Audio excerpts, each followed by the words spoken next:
I guess for me, the thing that really excited me was I saw Feeling Deadly Not Shame as a fantastic opportunity for young people to explore a whole heap of issues, their own identity, connection to their Aboriginality, to community, to family, to country. And for young people here in the ACT, identity is such a huge issue. There's a huge transient community here in the ACT, so young people don't necessarily have extended family and community around them. And so for a lot of young people, it's finding that connection to who they are. He's a creator, dude. Yeah, oh, yeah. That's right, you too. So Feeling Deadly Not Shame was a great opportunity to be able to allow young people to explore those issues and build community for themselves as well.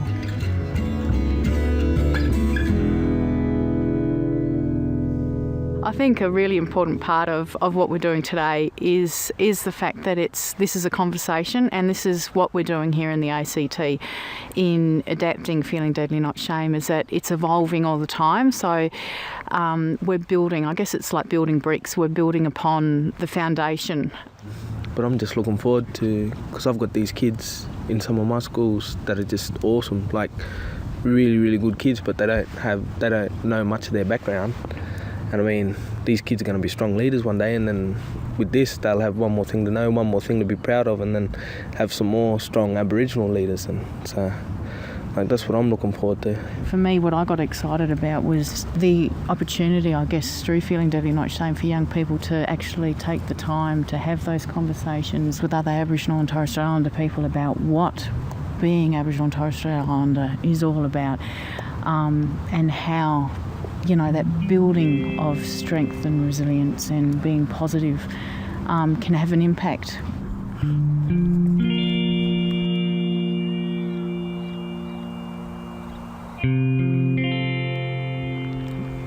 So what we did was there was actually a leadership camp for young women from all over different ACT high schools being run, and Suzette, the Indigenous Education Officer, asked myself and Anita, another IEO, to actually be part of the facilitation of this program.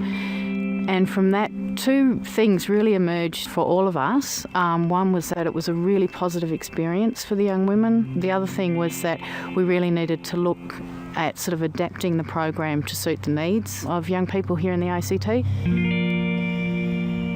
We had a mixture of girls of age at different ages, from year 7 to year 10, girls who had been brought up with a lot of culture and those who hadn't, but were really excited. So we did our workshop, and one of the girls, who was very strong in culture and was a very, very quiet, shy little thing, just couldn't stop writing. We gave out like 3 or 4 pieces of paper each, and she kept requesting more. And what we did is then, after we wrote our shames, we put them in a sealed container, and we were going to burn them at our campfire the next night. So I'm not sure what shame she put in there, but she was very relieved at the burning. And she poked them all into the fires, and she sort of started blossoming after that. So, even not just the deadly side, the shame side can be very, very positive and empowering for those girls, especially for that one lass. So that was,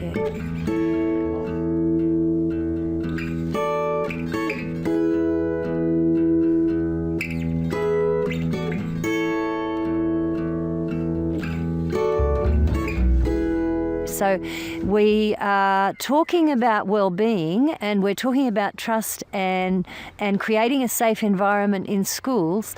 And really, we need to create a safe environment for the Indigenous workers.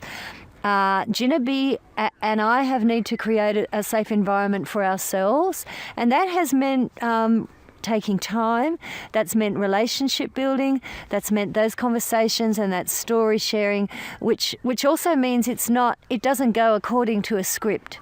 It's very much about the individuals doing it and how safe and comfortable they feel with each other.